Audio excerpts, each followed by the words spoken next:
मैंने अपनी ज़िंदगी के अंदर सबसे पहले कबूतरबाजी की शुरुआत बचपन में सन 1970 के अंदर स्टार्ट की थी, जिसमें कि मेरे को देसी हाई फ्लायर कबूतर सबसे बढ़िया पसंद लगे, जैसे कलसरे, छापदार, कलदुमे। कबूतरबाजी भाई मैंने स्टार्ट करी थी जब मैं 4th क्लास में था।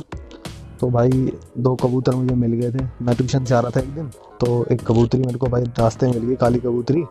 तो भाई मैं उठा लाया अपने घर पे, और उस टाइम तो हमें कुछ पता नहीं था। तो भाई स्पीकर की पेटी हुआ करती थी, तो उस स्पीकर की पेटी में ला के रखी मैंने वो कबूतरी।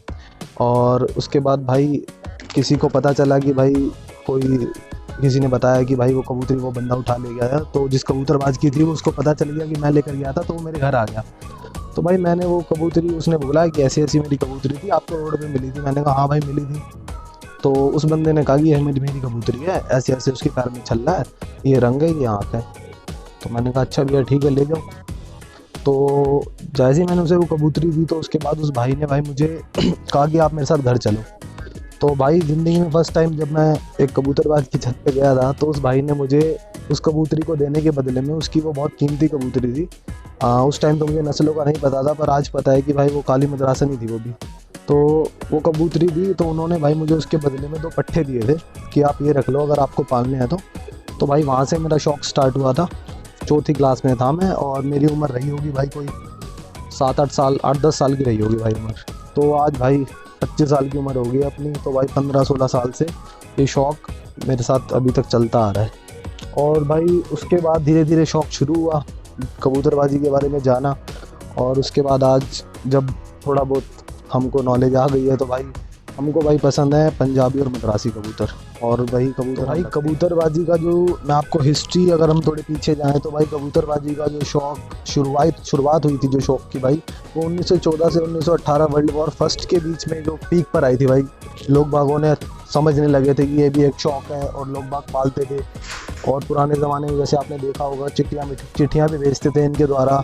कुछ मतलब अपने मैसेजेस होते थे, जो इंपॉर्टेंट मैसेजेस जो भाई कई बार इंसानों के द्वारा नहीं भेजे जा सकते थे, वो इनके द्वारा भेजे जाते थे भाई। तो तब से ही शौक़ भाई बढ़ता आ रहा है। कहते हैं कि कबूतरबाजी बुरी चीज़ है। बुरी कहाँ से है? आप किसी भी बच्चे को देखो, वो कभी किसी दोस्त में बैठता है, कभी किसी दोस्ती यारी में बैठता है, कभी अपने शराबी दोस्त के साथ बैठता है, कभी जुआरी दोस्त के साथ बैठता है। तो वो इन लतों से सब दूर हो जाएगा, क्योंकि उसका टाइम ही नहीं मिलेगा। वो सिर्फ अपने कबूतरों पे ध्यान देगा, और ज़्यादातर अपना टाइम पास उसका वहीं हो जाएगा, तो उसे जाने का दिल ही नहीं करेगा।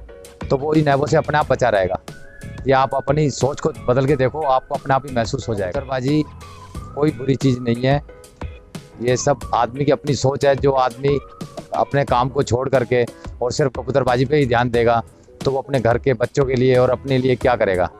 क्योंकि इस जानवर के लिए, पक्षी के लिए दाना भी चाहिए, पानी भी चाहिए, दवा भी चाहिए, सब कुछ चाहिए, तो वो कहाँ से लाएगा?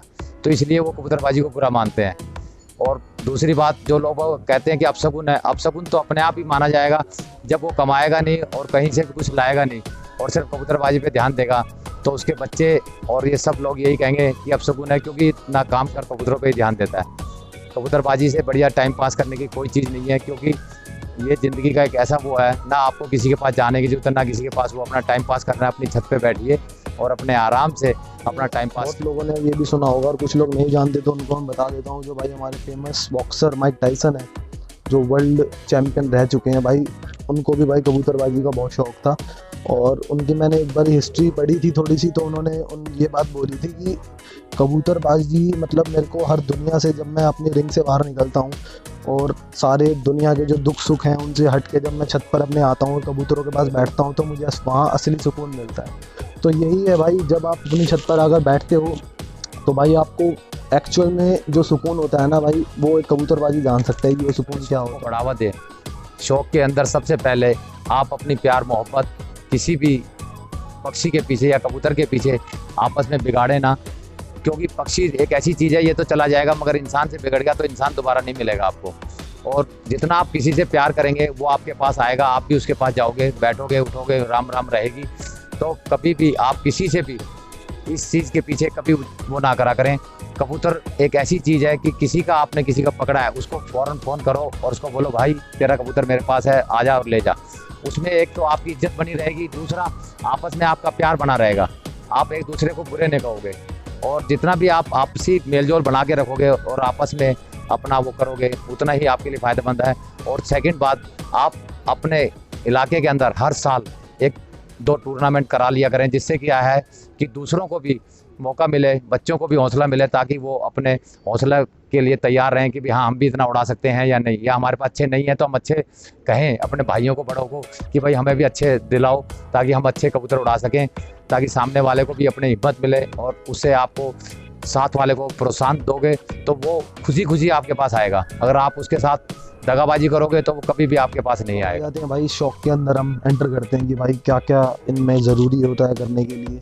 और सबसे पहले तो भाई आपको, अगर आप अच्छे कबूतर खिलाड़ी हो तो आपको भाई साल में 3 से 4 बारी, मेरा मानना तो ये है कि भाई कम से कम साल में 3 से 4 बारी आपको अपने कबूतरों में वैक्सीनेशन करनी चाहिए।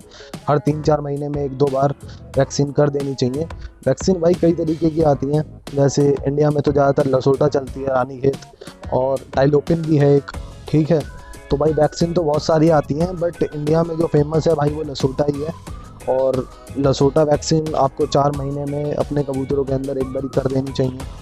और दूसरा जो भाई इंपॉर्टेंट चीज़ आती है वो आती है भाई दाना पानी। दाना पानी भाई, इनको दाना पानी हर मौसम के हिसाब से अलग दिया जाता है। उड़ानों में इनका दाना पानी अलग होता है भाई, ब्रीडिंग के टाइम पे दाना अलग दिया जाता है, और भाई जब पर पटाई में इनके दाना अलग चलता है। तो ये बहुत ही इंपॉर्टेंट चीज़ है भाई, दाना पानी जिसको ढंग से करना आता हो, मौसम वाइज हिसाब से जो बंदा दाना पानी करना सीख जाता है, तो भाई उस बंदे के लिए उड़ाना, ब्रीडिंग करवाना और भाई कबूतर अच्छे से अपने पास संभाल के रखना बहुत ज़्यादा आसान हो जाता है। उसके बाद आते हैं भाई हम डीवॉर्मिंग पे।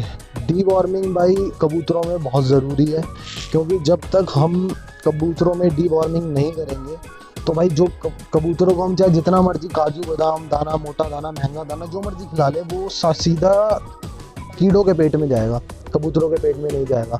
और अंदर के कीड़े स्ट्रॉन्ग होंगे, उससे कबूतरों में फ़र्क नहीं आएगा, ठीक है। तो इसलिए डीवॉर्मिंग बहुत ज़रूरी है। डीवॉर्मिंग के लिए भाई दुनिया भर की दवाइयाँ हैं यहाँ पर। एक बहुत ही अच्छी कंपनी है मेडपेट भाई, उसकी दवाई भी है डीवॉर्मिंग के लिए, वो थोड़ी कॉस्टली है।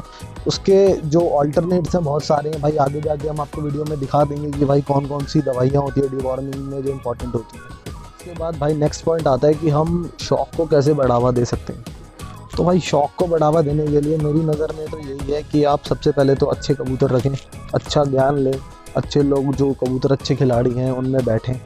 और भाई ज़रूर अगर आपको मौका मिले तो भाई आप टूर्नामेंट में ज़रूर उड़ाएं कबूतर भाई, क्योंकि जब तक आप उड़ाते नहीं हैं ना तब तक आपको पता नहीं चलता आप क्या पाल रहे हैं। सबसे बड़ी बात है, आखिरी मुद्दा बोलने जा रहा हूँ मैं, जो भी आपस के भाई हैं, जितने भी कोई भी हो, जो भी कबूतरबाजी करते हैं, मैं उनके लिए एक सबसे बड़ी वो दे रहा हूँ कि आपस में कभी भी किसी की चिड़ीमारी ना करें, कि ना किसी एक दूसरे का कबूतर पकड़ करके रखें, क्योंकि आपस में बिगाड़ने से कुछ नहीं मिलता।